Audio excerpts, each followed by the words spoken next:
Oi, pessoal do quinto ano A, tudo bem com todos vocês? Que bom!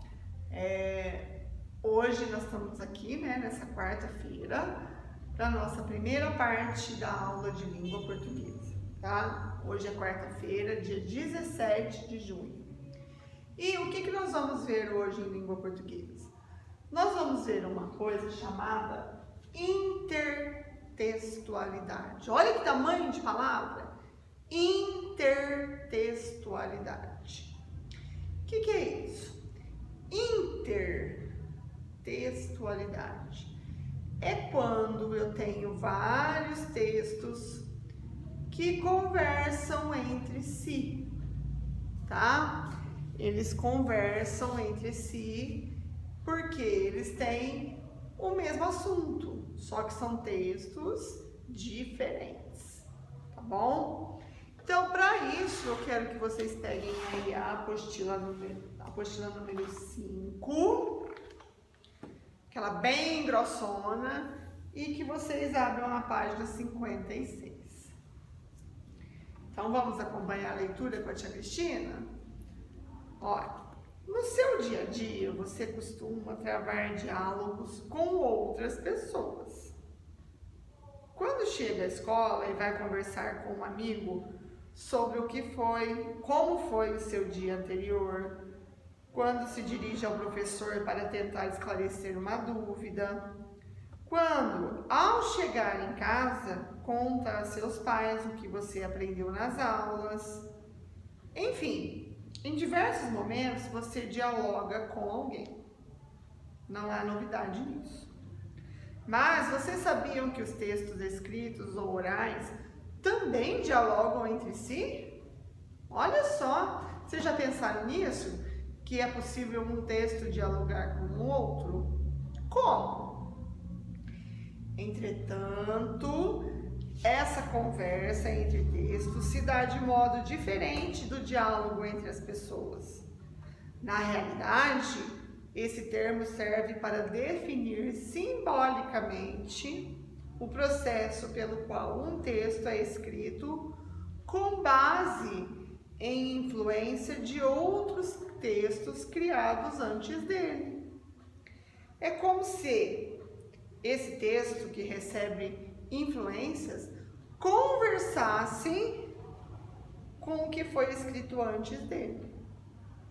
Para compreender melhor esse movimento, leia com atenção os dois textos que se seguem. O primeiro é o fragmento inicial de uma versão de Branca de Neve e os Sete Anões, conto pertencente à tradição oral, isto é, transmitido por meio da fala, de pessoa para pessoa, registrado pelos irmãos Grimm. O segundo é uma tirinha do cartunista brasileiro Fernando Salles. Vamos ver esses dois textos? Então, o primeiro, virou, datou. Página 57. Texto 1. Branca de Neve e os Sete Anões. Há muito tempo, muito tempo mesmo, no coração do inverno, enquanto flocos de neve caíam do céu como fina plumagem, uma rainha, nobre e bela, estava ao pé de uma janela aberta, cuja moldura era de ébano.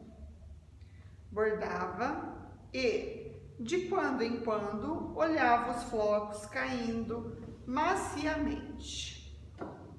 Picou o dedo com a agulha e 3 gotas de sangue purpurino caíram na neve, produzindo um efeito tão lindo. O branco manchado de vermelho e realçado pela negra moldura da janela, que a rainha suspirou e disse consigo mesma: quem me dera ter uma filha tão alva como a neve, carminada como o sangue, e cujo rosto fosse emoldurado de preto como o ébano.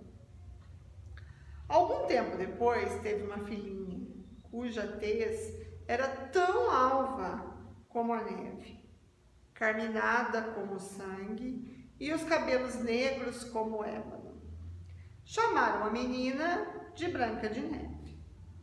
Mas, ao nascer a criança, a rainha faleceu. Decorrido o ano de luto, o rei casou-se em segundas núpcias com uma princesa de grande beleza, mas extremamente orgulhosa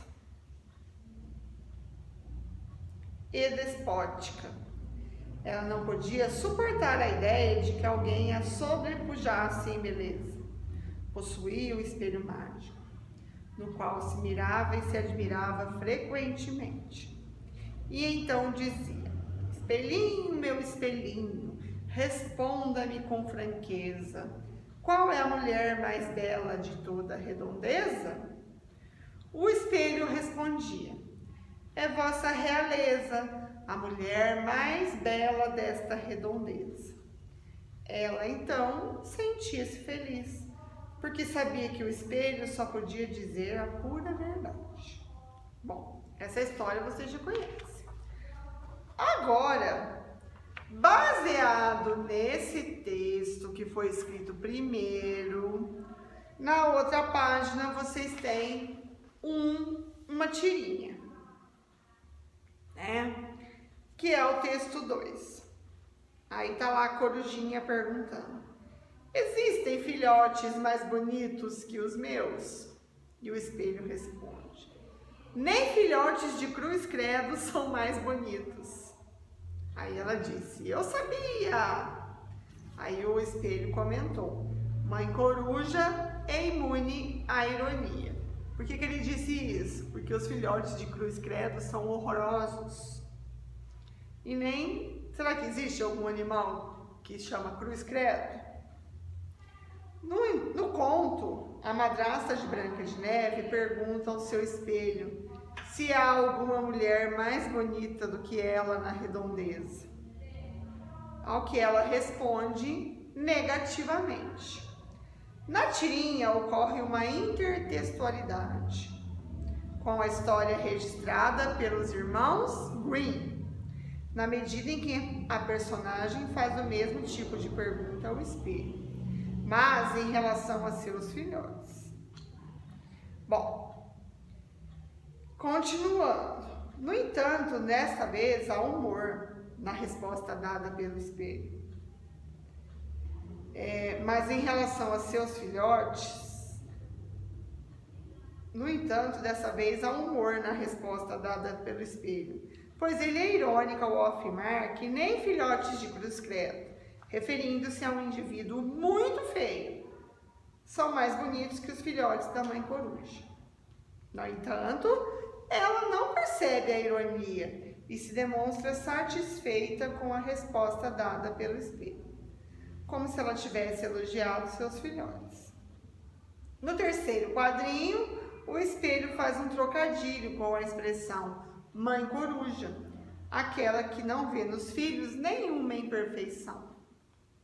É importante perceber que, ainda que o cartunista Fernando Gonçalves tenha, de certo modo, reproduzido uma parte do conto sobre Branca de Neve, especificamente aquele que tem a madrasta, questiona o espelho, aquele em que a madrasta questiona o espelho sobre sua beleza.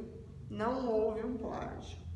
Isto é, uma cópia exata do conto registrado pelos irmãos Grimm. O que, inclusive, seria algo reprovável. O cartunista apenas se inspira na clássica história para criar uma tirinha divertida. Então, para fechar isso tudo, o que nós vamos frisar de intertextualidade? Então, olha só, eu tenho um texto original e depois de ler esse texto original, eu vou me basear nele para escrever um outro texto. No caso aqui, ele até escreveu uma tirinha, que é um tipo de texto bastante diferente de um conto, né? E, lembrando bem, isso não é plágio, ou seja, não é copiar o texto, porque copiar o texto é crime. né? Eu não posso copiar o texto de ninguém, muito menos uma parte dele, tá? Agora sim, basear no texto para fazer outro, isso pode, tá? Eu também não preciso pegar o texto todo, eu pego uma parte, se eu quiser, certo? Vamos agora então fazer os exercícios? Então vamos lá. O que é intertextualidade? Nós vamos escrever aqui com as nossas palavras. Número 1. Intertextualidade é a relação de influência que existe entre dois textos, que pode acontecer por escolha do autor. É obrigatório? Não, não é obrigatório, só se eu quiser, tá? Então, ó, vamos lá? O que é intertextualidade? É a relação de influência que existe entre textos, vírgula, que pode acontecer por escolha do autor, certo? Virou, datou. Número 2. Vocês têm aí, lá no capítulo 21 foi apresentado o poema No Meio do Caminho, de Carlos Drummond de Andrade, que diz assim, ó: no meio do caminho tinha uma pedra no meio do caminho, tinha uma pedra no meio do caminho, tinha uma pedra. Aí foi feita uma tirinha baseada nesse poema de Carlos Drummond de Andrade, Vida de Passarinho. Uma pedra no meio do caminho. E agora, se eu tivesse talento, eu faria um belo poema. Mas eu sou apenas um passarinho prático.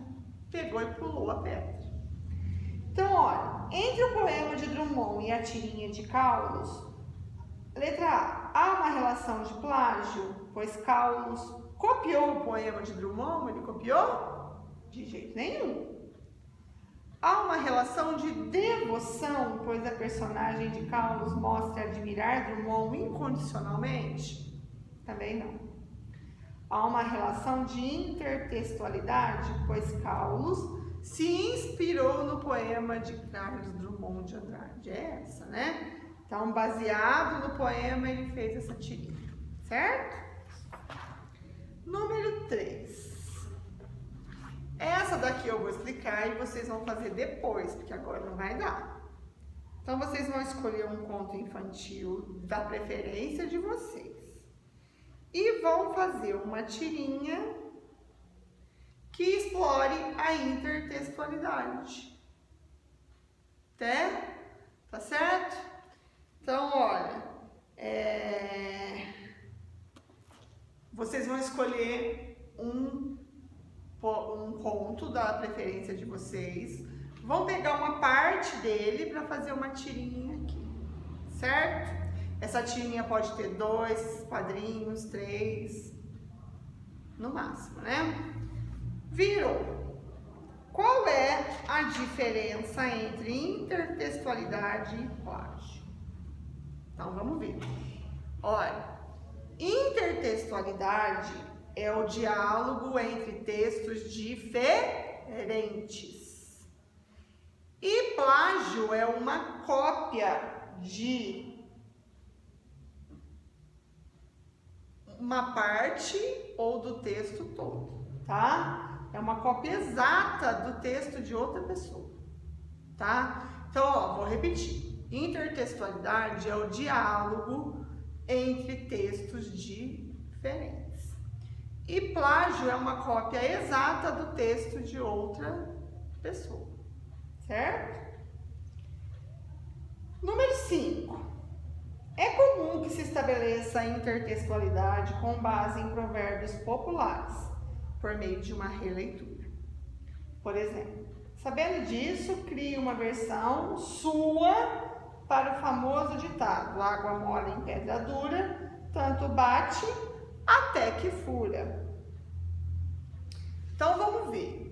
Esse ditado, água mole em pedra dura, tanto bate até que fura, mostra o quê? Uma relação de insistência.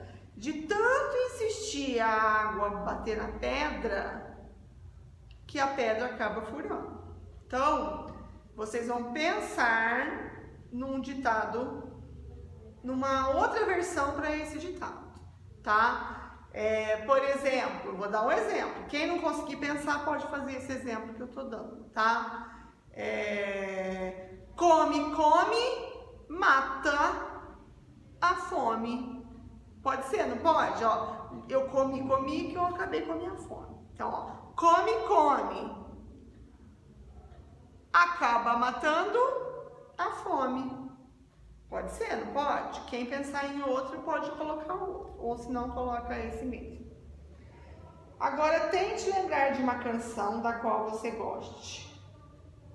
Com base nela, elabore um texto que estabeleça com a letra dessa canção uma relação de intertextualidade. Ó, ninguém vai fazer isso com a canção inteira, tá? Então vocês vão escolher uma música que vocês gostam bastante, pega um pedacinho dela e tenta escrever outro texto baseado nesse pedacinho da música, tá? Por exemplo, eu vou pegar lá a música assim, ó, borboletinha tá na cozinha fazendo chocolate para a madrinha. O que eu posso trocar? No lugar de borboletinha eu posso colocar o quê?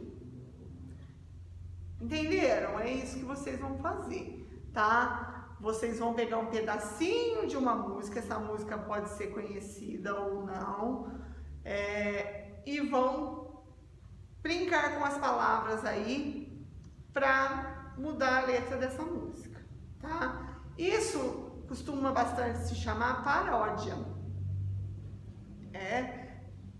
Quando eu pego uma parte de uma música e mudo a letra completamente, tá? Isso também é permitido, isso não é cópia, não é plágio, tá bom? Bom, eu sei que eu tinha falado que eu não ia dar lição de casa hoje, mas não tem como, tá? E também não é lição de casa, é agora, vocês estão fazendo durante a aula. Então, terminando essa primeira parte, vocês podem já fazer esses exercícios, certo? Então, até já a gente volta a se ver ainda hoje.